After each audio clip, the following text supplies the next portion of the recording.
today I think I'm going to make a small summary of the concepts that are very important for this chapter. So we introduced the states of matter, and the idea to introduce that was to, at some point, focus on gases and then more importantly, liquids.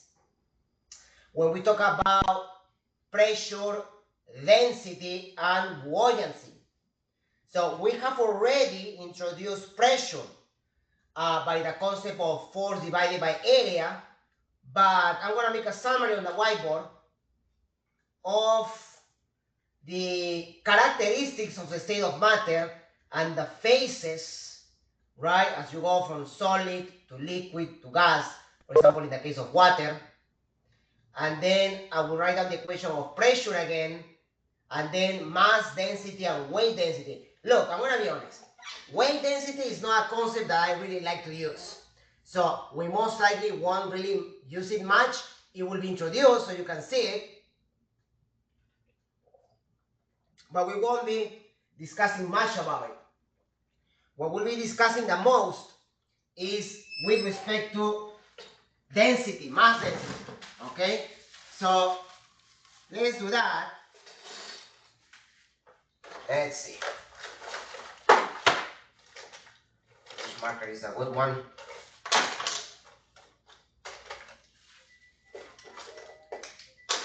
Okay. So one of these has to be the good one here.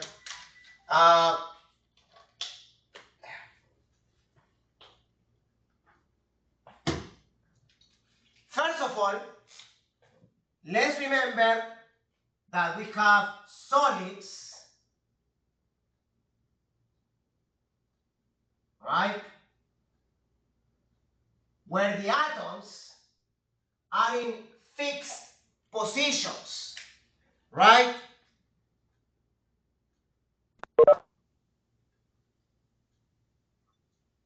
And the idea with the solids is that the atoms have or are in fixed positions where for example, if you have water like in the solid state in ice, normally we say that the particles they are moving. The motion is almost negligible. Remember the picture where I show you the cube, the crystalline structure of a solid, and there was a spring connected? So that's actually a very accurate model. And if you have heard, I mean, it's not really that related, but you probably have heard about string theory, right? The fact that the basic composition of matter is not the atom, it's not the nucleus, it's not the proton, it's not a quark, but it's a string that is oscillating and vibrating. So let's use that idea, right, even though it's not fully proven, with the fact that these are fixed positions, but microscopically they are having very tiny motion. So they have a low kinetic energy and a potential energy. All right? So you know what happens?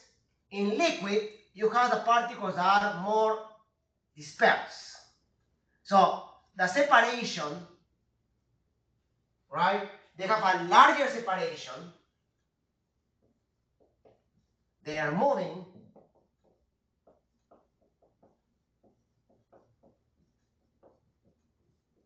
So I can say that in a liquid, the kinetic energy of particles is greater than in here.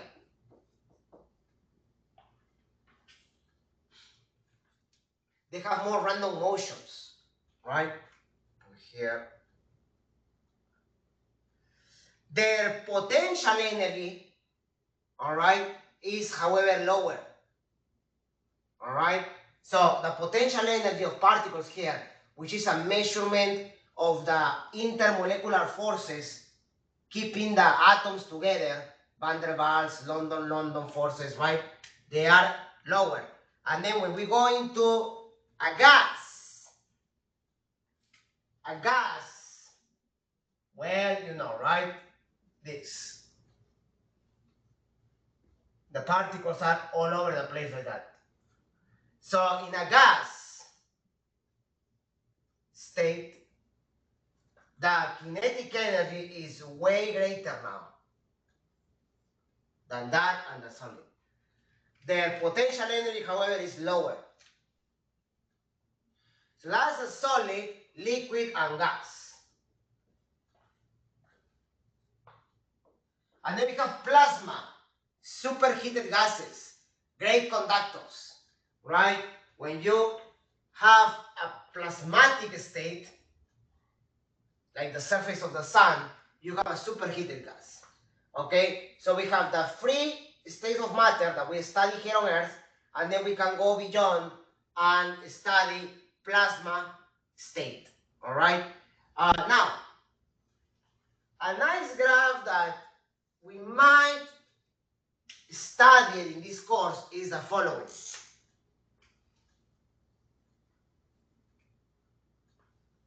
As you go with time, we can have the temperature of an object in Celsius, okay? To make it easier. This is the temperature, okay, in Celsius. And this will be the time. It can be minutes or hours. You can have a piece of ice at minus 15 degrees Celsius. And then you give in some heat. So what happens is that the ice is melting until it reaches 0 degrees Celsius. At that point, the ice will stay there until it jumps again to around what? 100 degrees. In 100 degrees, again, it will remain flat until it will go to gas. This is called a heating curve. So I like to show this because in here and in here, the temperature is going up. So the kinetic energy is going up. When you are changing from solid to liquid, there is a phase change. That happens in here. During the phase change, the kinetic energy doesn't increase, but the potential energy is the one that changes. As the potential energy changes, then you have, then you arrive to a certain value where all the ice has melted, and then you start heating up liquid. And then you again reach a flat point where the liquid is doing a phase change to gas. So I like to show that because it allows you to visualize the idea of change of state, of phase change. And you can see in here, right? And obviously, if you keep heating up gas, you can get into what? Into plasma. Okay, so we studied that. Then we introduced the periodic table, how it's arranged, the fact that most of the mass / density of the atom is in the nucleus. We introduced the rustic old model of the atom with the orbitals and the electrons orbiting around the nucleus. Then I specified, right, that actually nowadays we know, well, not nowadays, but it was discovered later on, that we actually have an electron cloud, and there is a probability of finding the electron at certain location at a given velocity. So that's also good, but we need parameters to measure certain behaviors in matter. We have talked about forces, momentum, energy, power, work. That's very good for mechanics, macroscopically speaking. But if you want to study some characteristics of liquid and gases, you need other parameters. One of them is pressure, the force per unit area. The other one is the density. So, and then we can combine them to get a nice equation of how density depends, or how density and gravity are related with each other, and pressure. So pressure, remember we also have that gauge pressure, right? But pressure is defined as the force per unit area and is normally measured with a barometer in newtons per meter square, which we call what? We call this the Pascal. All right, so normally pressure is measured in 1 in pascals. There is something called the Pascal principle, so that's why it was given this unit, this. However, because the atmospheric pressure is high, we use another unit, and we have the atmospheric pressure in atmospheres. The atmospheric pressure is equal to 1.01 times 10 to the 5 pascals. However, I did say that in hydraulics and in real life, the unit of measurement for pressure, so in hydraulics,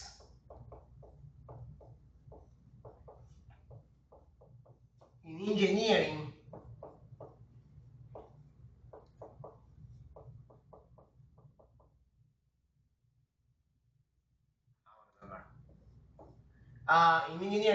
the units for pressure are PSI. You use that in your car. When you measure the pressure of your tires, they are in PSI. So remember, if you have a tire, right, and you use a barometer or you use a manometer to measure the pressure here, the reading is the pressure difference. So the gauge pressure is the difference between the inside, so here is P in and P out. And what's P out? P out is this, which normally is around 14.7 PSI.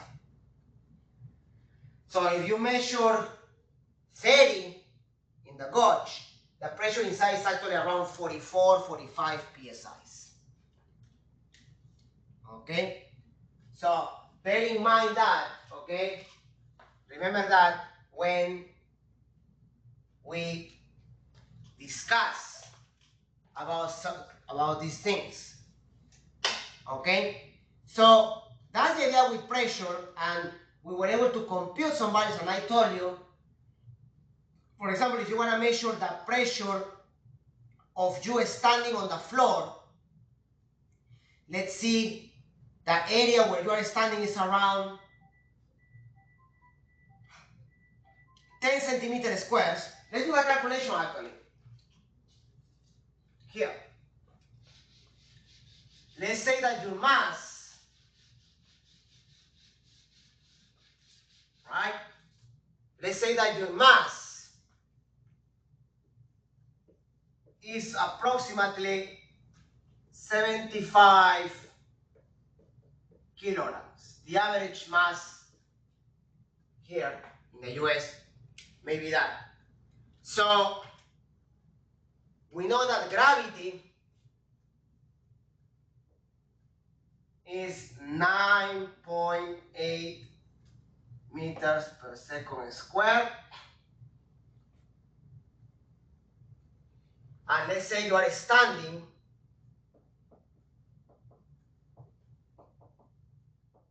on a given area of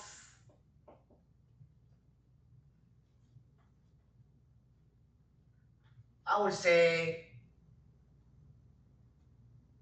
40 centimeters square.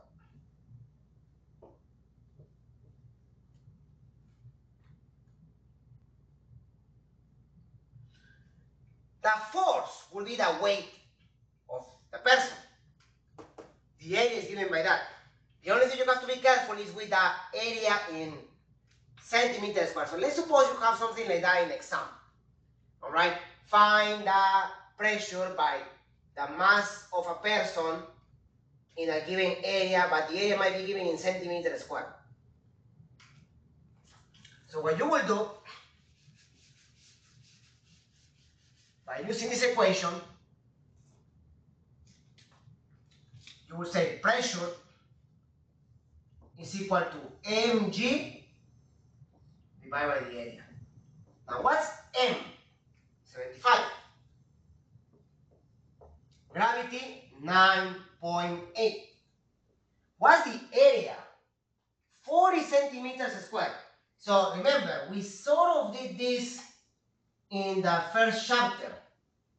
When you have centimeters square, you do 100 centimeters is 1 meter, and again, 100 centimeters is 1 meter. You have to do it twice because you have centimeters square. So this will be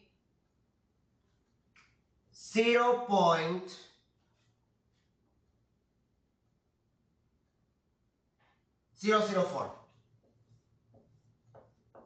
meters square, right?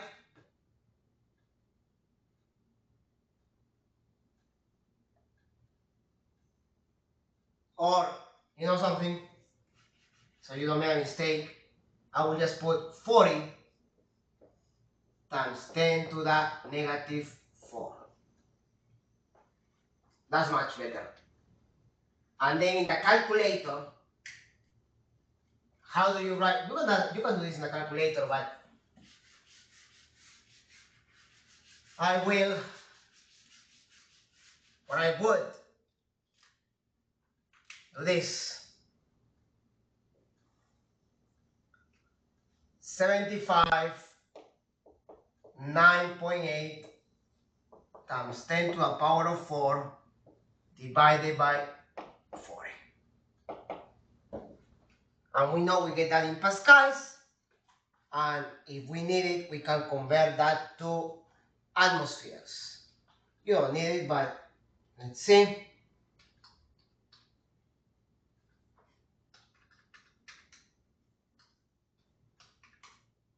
We get 183,750. So we get 183,750 pascals. Newton per meter square is that.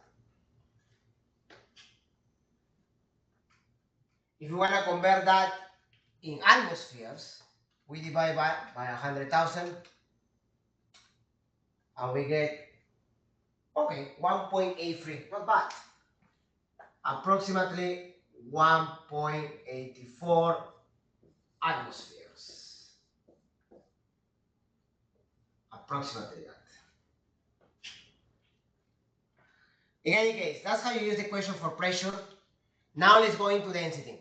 So density is mass over volume.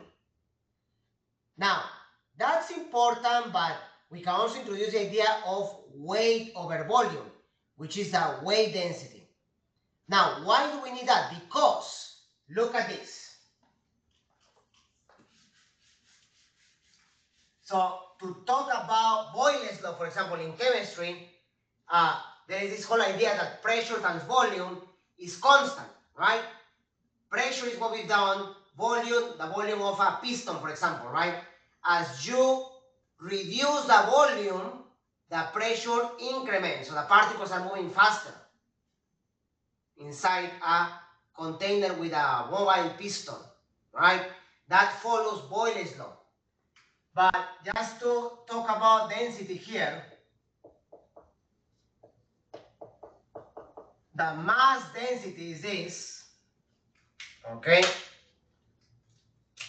We use the variable rho that's equal to mass over volume, where the mass is in kilograms and the volume obviously is meter cube.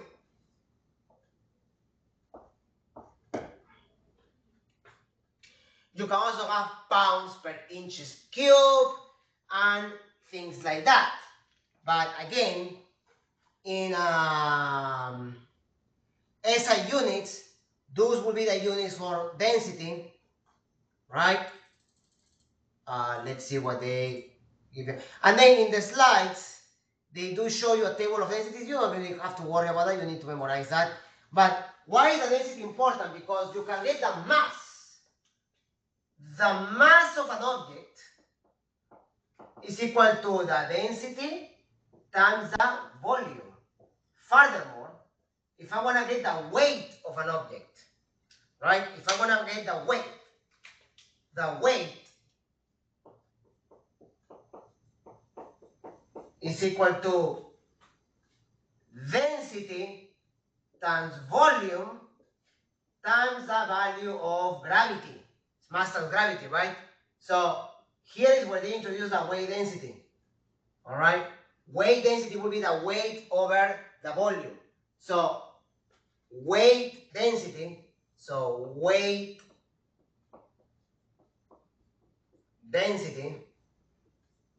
which in the book they label it like VW, which is very confusing to be honest, but whatever, is the weight over the volume. That. You're probably wondering, why do we need that? Because in many cases, if you know the density of an object and you know the volume, you can get the mass and the weight, obviously, without using a scale. All right? And we do know the density of a variety of substances, right? We know the density of water, which is 1,000 kilograms per meter cube, right? And we also have the density of wood, oil, fuel, iron, etc., right? So let's suppose they give you a college dorm with the units 12 feet, 16 feet long, 8 feet high, and they want you to, and they want to know the weight, first the mass, and then the weight of air under normal conditions. So remember, those are standard conditions. The temperature normally is around 25 degrees Celsius, or 20, 25. So that's room temperature. So how do you know the mass of air? Well, you need the density of air. And that's another value that we know. The density of air is 1.29 kilograms per meter cube, or 0.08 pounds per feet cube. So let's do that. Let's use the imperial system for now. We've done SI units here. So let's do the imperial system. So we're going to use an example to find density. So they give you a college dorm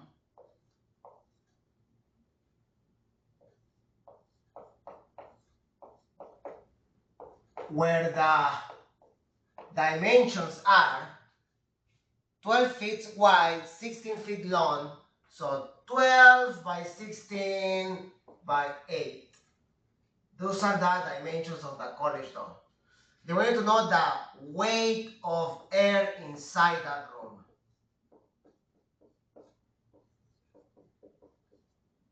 Now you know that because it's a gas, the air, right, is a gas, it will take the shape and form of the container.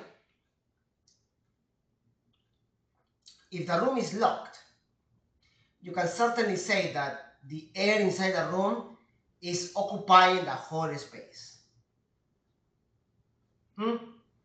Is occupying the whole volume. So if I want to get the mass in pounds, right? The weight in pounds, we can use the weight density of air. The weight density of air is approximately 0.08 pounds per feet cube. That's in the table in the slides, okay? But don't worry, because if you need that, that will be given to you guys. So we need that, and then we multiply that by the volume. The volume is this by this by this. So we will have, for the weight of air, the volume of this 12 times 16 times 8 times 0.08. That will cancel feet cube. So you will get units of what? Units of pounds, which is a unit of the weight.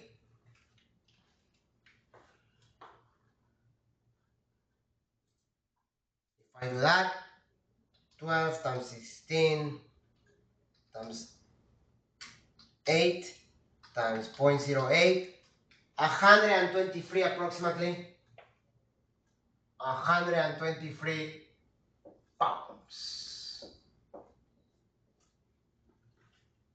You wouldn't believe it, right? It's so much. But remember, it's spread in the whole environment that is almost negligible, right? That there is air. We only know because we can breathe it.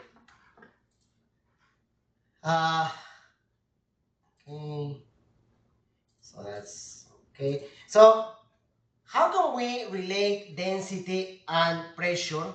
The only way is if you try to find a relationship between pressure and gravity.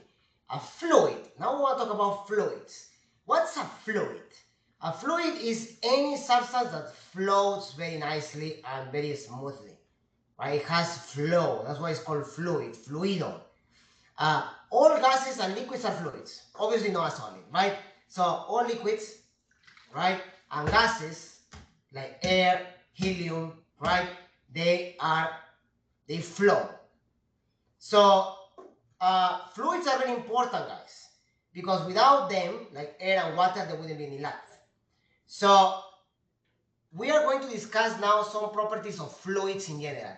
So even though we're going to be talking more about water, a lot of the concepts can be applied to air and other gases.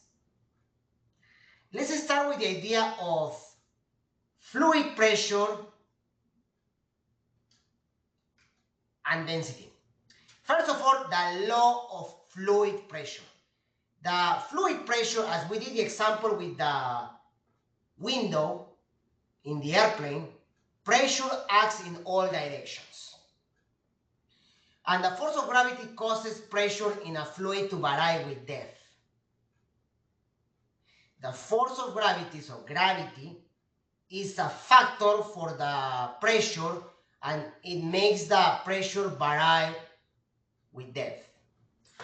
What do I mean by that? So let's imagine that we have a container full of water. Now I'm going to use a more easy or an easier geometry. And you're going to have it all full of water. You want to know what's the pressure that the water, for example, the water of a pool, is exerting on the bottom of the pool. You know that one of the issues when you are diving is the pressure difference, right? And that's because as you go deeper and deeper, and I showed you that in the slides last class, the pressure towards the center of the earth is of millions of atmospheres. It increases exponentially almost. So the pressure varies with depth, right? Let's draw our container and let's use water. This will work with any fluid, by the way. So I'm going to use a rectangular prism. It's basically a container with the shape of a rectangular glass.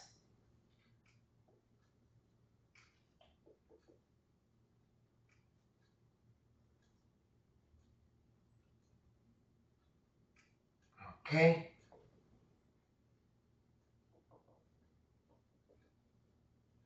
Great. Not bad though. So it's a rectangular. It has some height. It has some length. It has some width.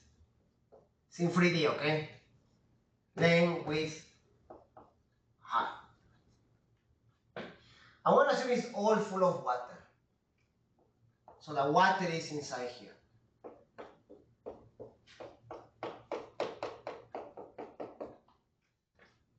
We are going to find the pressure acting at the bottom, which is the mass of water times the gravity divided by the area of the bottom, this area, force divided by area. So I have my equation. Now what's the mass? It's there. Mass is density times volume. Mass is the density of water times the volume. But what's the volume? If it's a fluid like air, it's the volume of the container. The length times width times height. So length times width times height. Multiplied by gravity at the end, divided by this area, length times width. All right, guys. So if you do the math, length cancels, width cancels. So the pressure at the bottom due to any fluid will be the density of the fluid times gravity times the height. There you are. That's what I mean when the force of gravity causes the pressure in a fluid to vary with depth. So it's not linear, right? It's not linear. So,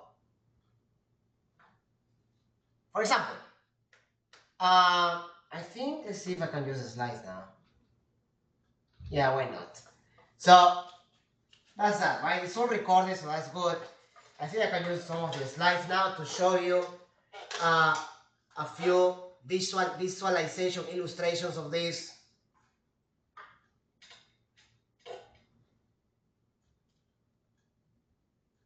Okay.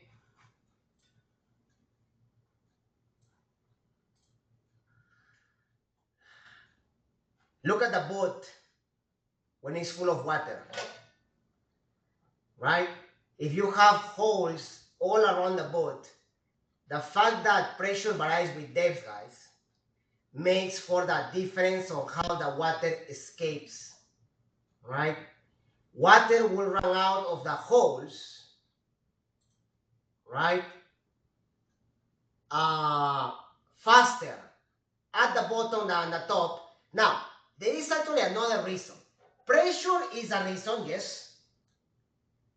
But there is something called the Bernoulli principle.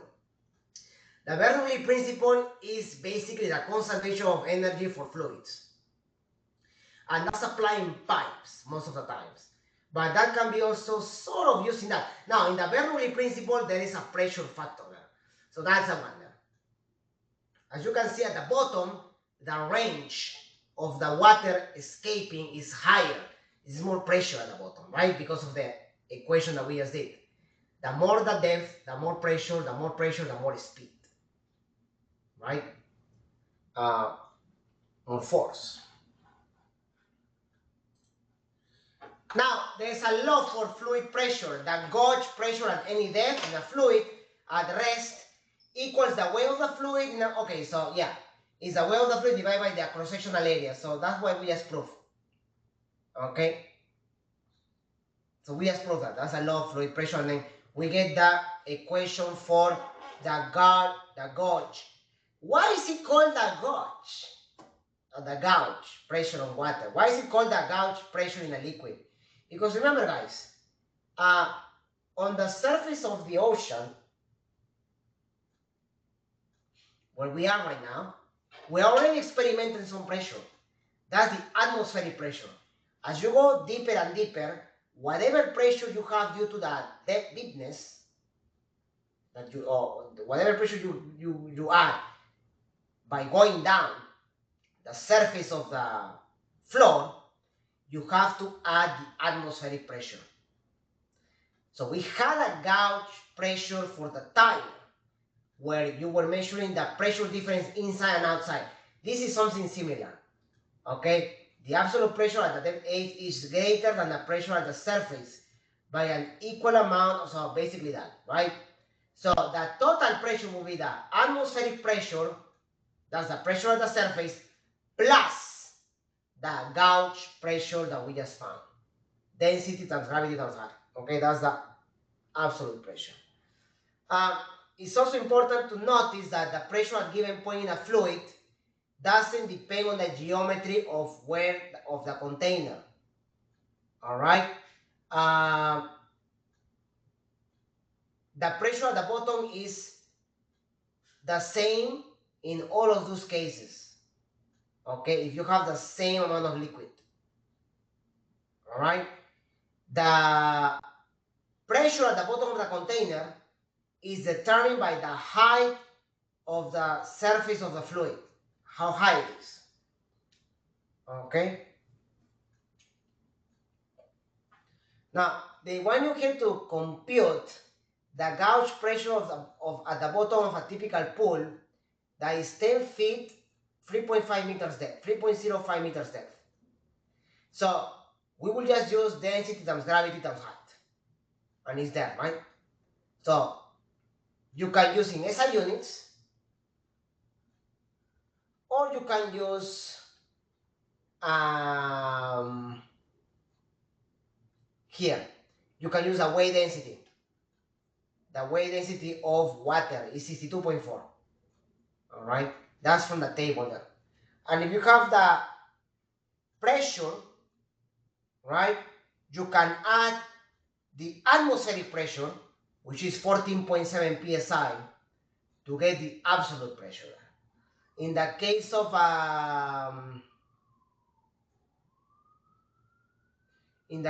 the SI units, the pressure is 29,900. But remember, the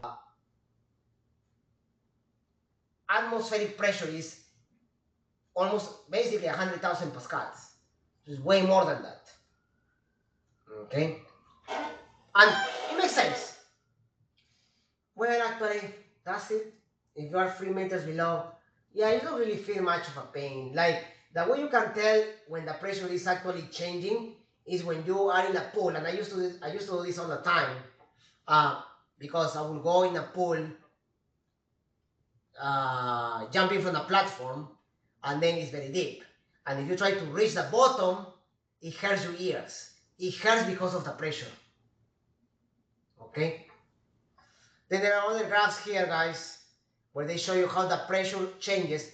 Remember, PSI is normally a unit that we use for engineering and hydraulics. For chemistry and physics, we use the right-hand side, the pressure in atmospheres. Okay? And then obviously the depth in meters, you can compare it with the depth in feet. Okay? So now we know the relationship between pressure and density. So that's good. What should we do now? We should start talking about, well, barometers, a little bit about that. remember that the Earth's atmosphere, guys, is sort of thin. I mean, it has a lot of layers because it's a mixture of gases. So there is a decrease of air pressure with altitude, and that normally causes variations in temperature. Depending on where you are, the temperature can fluctuate a lot. All right. The heating of the air by the sun is also due by the Earth. It's also due to the Earth's rotation and other factors like the air pressure. All right. So there can be changes sometimes between hour and hour on the temperature and the density. Okay. So the pressure is not always the same at points with the same altitude. That's in the case of the atmosphere because of how complex it is. All right. Now, normally we use, for fluid pressure in general, we use a barometer, right? It's basically a mercury barometer, just like the old thermometers. It uses mercury because it's very sensitive.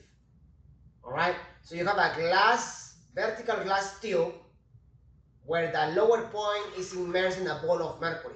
As the air is removed from the tube and there is no air pressure acting, so the mercury in the tube will go up or down. All right. So if the air pressure of mercury is transmitted to the mercury in the tube, then this forces the mercury to rise up in the tube. That's why, as you can see, there is higher pressure when the mercury goes up. This is sort of like that. How do you understand this, guys? How can you understand a barometer and pressure? Or how can you understand how a barometer works to measure pressure? Easy.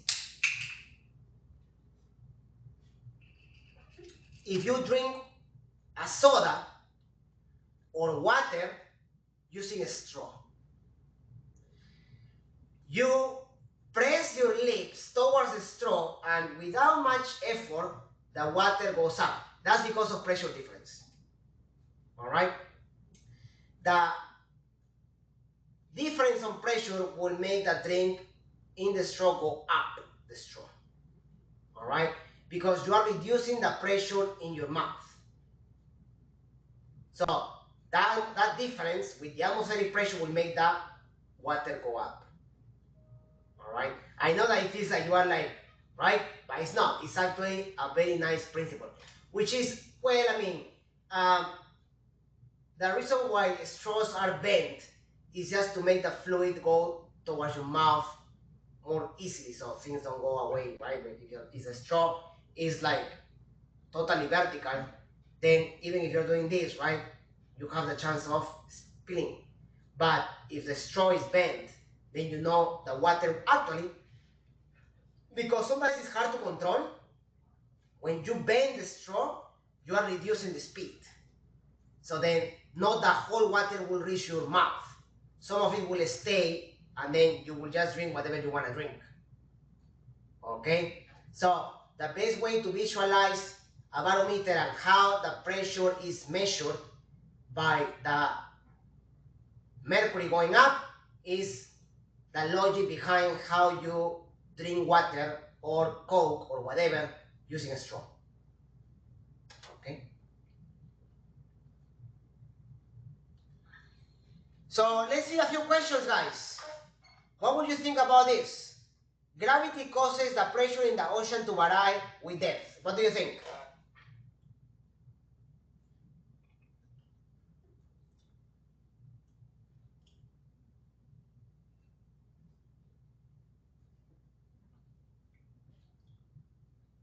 Does gravity causes pressure to vary?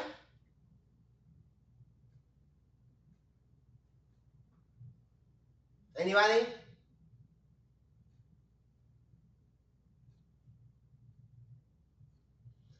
It's true. Okay, it's true. Density times gravity times height. So it's a factor for pressure to vary. Okay, it's true. Two aquariums are completely full of water, but the pressure at the bottom of aquarium A is greater than the bottom of aquarium B. What could be, so they both have the same density. How come the pressure on one is bigger than the other? You need to remember the equation that the gauge pressure is density times gravity times volume. Times height, sorry, times height. It's number one. Yeah, number one. Right? The watering A is deeper than in B. Yes, of course. The height is bigger, is larger, right? What do you think about this? The atmospheric pressure of 5,000 is twice than a 10,000?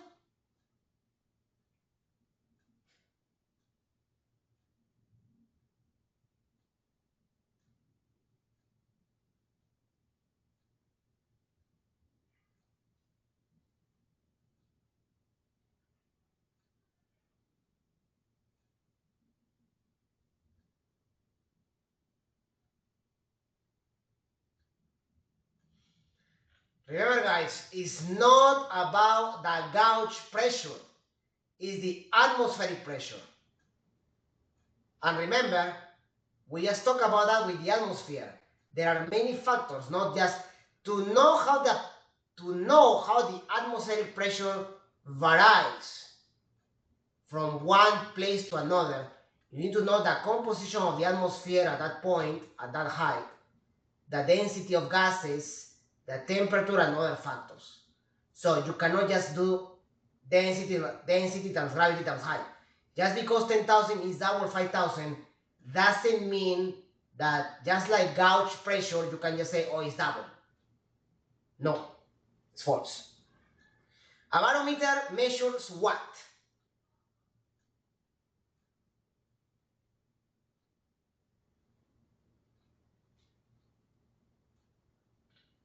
What does a barometer measures?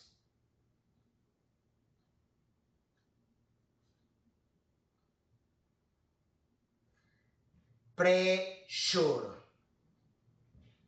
That could be a question in a quiz, all right? Also a manometer. But a barometer is more accurate, all right? A manometer is like a device. If you have ever gone diving, well, I have a couple of times, those tanks that they give you, there's a pressure there. That's a manometer. That's not a barometer. It doesn't have mercury in there, all right? It uses another device. I'm not exactly, I think it uses pressure differences between the outside. So it's sort of like the device that we use for measure the pressure of a tire. Okay, a similar sensor. Okay, so if you guys go diving, you will see that. Scuba diving, I mean. All right, guys. Now we go into the interesting section, and we almost, that's basically that is the last concept. So pressure, density, and buoyancy. So I'm thinking, why not having, we'll see. I might just start chapter 5 next week, and then just have a chapter 4 quiz on Tuesday, so you have time to review. I will upload, you have the web assignment already, and I will upload some examples on this, okay? So next week we can do on Tuesday examples of what, because buoyancy has a lot of interesting examples, guys. Now we're gonna relate density and a little bit of pressure into the idea of fluids, more specifically water, and why, for example, some objects sink, why some objects float, and why some objects go away like a helium balloon. Because there is something called the buoyant force. When you are in water, guys, you probably feel like you weigh less. Why do you have that feeling? Not because there is something on the water or water resistance. That's when you are power walking or you are swimming, right? But the reason why objects can float, the reason why we were able to build very massive ships like the Titanic, made of iron and wood, right? And was able to float in water, on water, sorry, is because of the buoyant force. What's the buoyant force? What's buoyancy? It's just an upward force exerted by the fluid or any substance, air as well, any gas, but normally fluids. And it depends on the density of the fluid. So if you do the experiment with oil, mercury, alcohol, you will find different results. So we have to be careful with that. Now, in order to understand that, you need to remember the Archimedes principle. The Archimedes principle, who knows who was Archimedes? Why is he so famous? What did he do?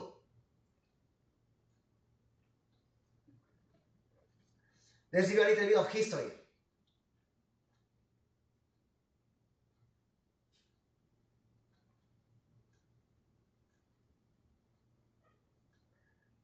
If you guys have ever read or heard the word Eureka, that's because of him.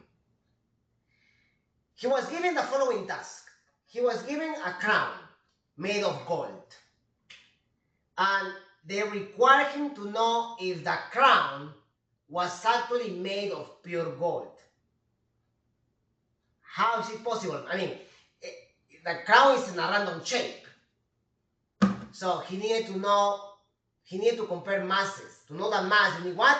The density, but you also need a volume. And if you have a random shape, it's very hard. So you can probably get a mass, right? Rustically, back then. Talking about the Greek civilization, by the way. The Greeks again. But the volume of a random shape is very hard. Right? Nowadays we can do it with calculus, but a crown, you know, a crown or like a tiara, super hard. So he was in a bathtub taking a shower. That's what the legend, the story says. And he placed the crown in water. And he realized that the water was displacing the same amount of water or a volume of water identical to the volume of the crown as he submerged, totally submerged in water. So he screamed, Eureka, right? Why? Because he realized, he discovered that he was able to compute, to measure the volume of the displaced water, and then that will give him the volume of the crown. And if he has the volume of the crown and the mass, he can get the density and then compare if that's the density expected for a crown full of gold. So, there. Archimedes' principle in simple words. The buoyant force acting on a substance in a fluid is equal to the weight of the fluid displaced by the substance. So the buoyancy is equal to the weight displaced by the substance. Think about this, right? When an object is totally submerged and is at rest, that means that the buoyant force is equal to the force making it go down. In this case, the force of gravity. In the case of a rock, the weight is way bigger in that case than the buoyant force, than the buoyancy. That's why the rock keeps going down. In the case of the piece of wood,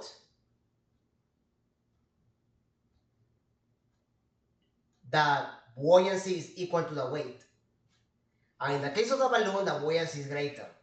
And what is a factor for buoyancy? The density of the fluid. And the weight is what? The density of the object. This is a way to visualize Archimedes' principle, guys. And I've done this in the lab. You can have a mass hanging from we normally call that a dynamometer, but let's call it a scale. And you see there is water on the left there, right? And it's connected to a outward hose. When you put, look at let's suppose the mass here is 10 kilograms, or maybe 10 grams here. When you place the object inside water, even though it's not totally submerged, the weight has decreased to a value of 6. has that weight go? Well, here.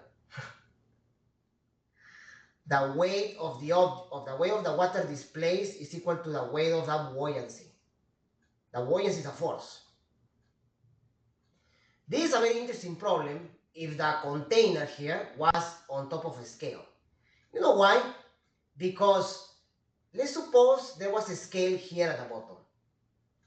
The scale at the top is diminishing from 10 to 6. The scale here will go from, let's suppose this is all 36. It will go all the way up to 40. It's like even though the mass is not touching the bottom, the buoyancy is acting on the other way. Action reaction, guys. Let me show you the graph. That's Newton's laws there. All right. That's what I always say. Everything we see in here in daily life can be explained with Newton's laws. However, when we're gonna go into further stuff like in astronomy or high energy physics, that's another story. But for daily situations like the one I was showing you there,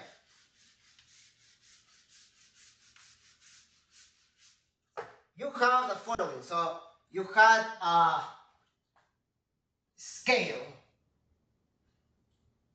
right? And then you have a weight hanging.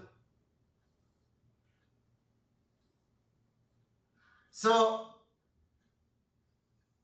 there is water here, and let's suppose there's a scale here. All right? Right now, the object is not touching the water. So the scale here is reading the weight of the container plus the weight of the water. Here, the scale is reading, let's use weight for now. The weight, it should be the mass, but whatever. The weight of the water plus the weight of the glass.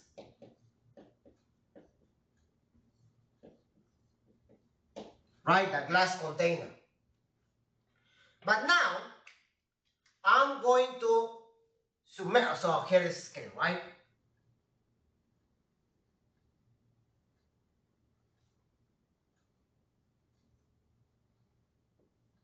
Okay, so let's suppose the scale is marking here. As you go and you submerge the object in water, there's going to be buoyancy acting on the object. So again,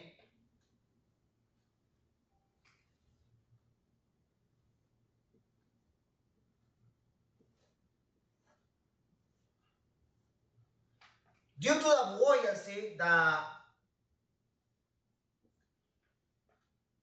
mass is going to, the reading on the top scale will be reduced. But what's going to happen with the container? So let's say it's here now.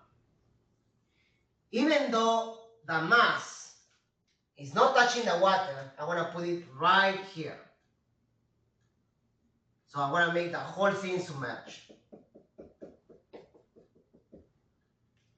It doesn't matter, you can still see it, but it's more accurate if you have the whole mass in there. So now the scale will read the weight of what? Of glass, of water, plus the buoyancy. Now, how come it's reading the buoyancy? Because if you do a forces diagram here, the buoyancy on the mass. There is mg acting here, and there is buoyancy, right? Let's call it Fb. The buoyancy is acting upwards on the object, but that's the action. The reaction will be drawn like this. So the buoyancy on the scale, on the bottom of the glass, is acting down. That's why you have the weight of the glass, the weight of the water, plus the buoyancy. Okay? And the buoyancy makes objects have what we know as the apparent depth. What's the equation for buoyancy? Let's write now. The equation for buoyancy or buoyant force is equal to the density of the liquid fluid times the gravity times the volume submerged. Normally it's a total volume. All right.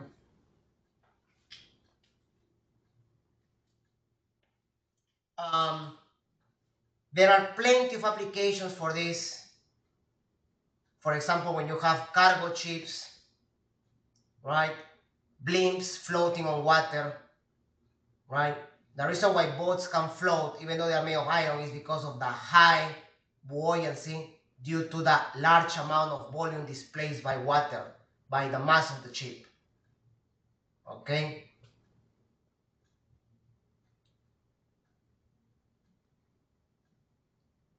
Let's talk about balloons. Why does a balloon go up? Why doesn't it go down like if it was full of air? The balloon, in order to go up, needs to be made of helium. So that actually will explain you as well what happened with the Hindenburg, the Zeppelin, right? But let's see and let's try to understand what's happening when a balloon made of helium is submerged in air, right? So the first thing we need to know is the density of helium. The density of helium is 0.18. And the density of air is 1. Okay, so that's what we need. So now we did it with water. Let's try to understand what's going on with air as a fluid. Normally, we have a balloon, and let's just say that the balloon has a spherical shape. So the balloon is going up. We know that this is made of helium. So let's say here you have helium. And the balloon is going up. In fact, it's going up with some acceleration, by the way. But for now, don't worry. So what's making it what? So here we have what? We have air.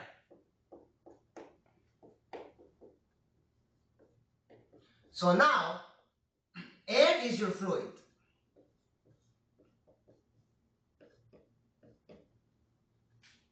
The density of air, rho of air, is 1.29 kilograms per meter cube. The density of helium is approximately 0.18. So let's say this is helium. The density of helium is 0.18 kilograms per meter cube. The same, kilograms per meter cube, kilograms. So let's see what's the mass of helium there.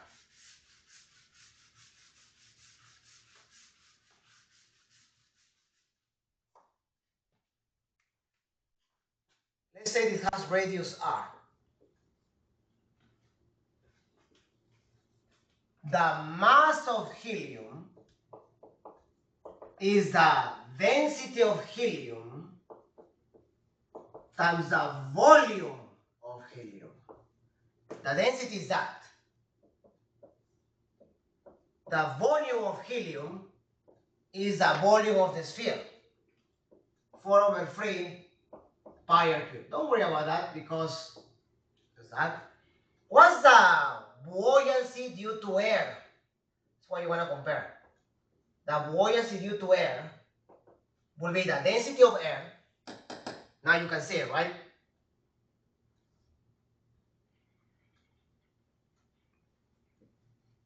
Times gravity times the same volume. The volume submerged in air is the volume of the balloon.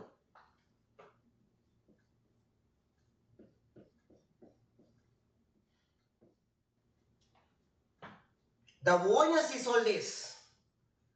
If I want to get the weight, that's the mass of helium, right? The weight of helium is 0.18 times gravity times again the volume of helium, which is the same. This is greater than this. That's why it goes up. That's why. Okay? So that's a good way to visualize that. And it's a good way to finish the class, guys. We're basically done with the main concept. The only thing we have to do now is applications, the Bernoulli principle a little bit, and I will bring a few problems to do on Tuesday. And I think we can go into chapter 5 on next Thursday. So the quiz for this, so you know, will be, so let's put it here. I want to do the announcement as well. The quiz on chapter 4 will be on Tuesday the 27th. So I'll give you the weekend and this week, next week, to review. And then we'll do problems as well. I don't want to do it next Thursday because it will be too soon. I want you guys, your grades to go up. Okay? So we do that. The homework is already open. And again, I'm going to be uploading and updating those web assigns this week and next weekend. And this weekend. Okay? Are there any questions?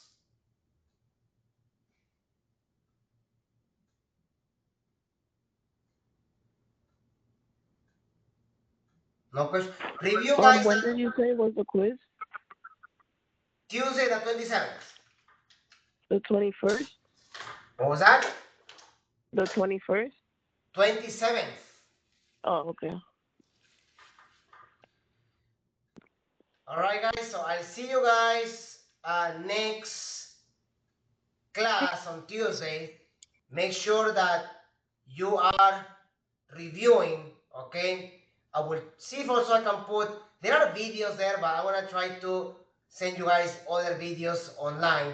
But remember, there are crash courses online in Canvas, okay? If there's something that you didn't, for example, the Archimedes principle, there's nice videos on the internet that you can watch, but I want to keep it simple for now. Things like this, or things that you can relate to, okay? All right, guys. So let's stop the recording now.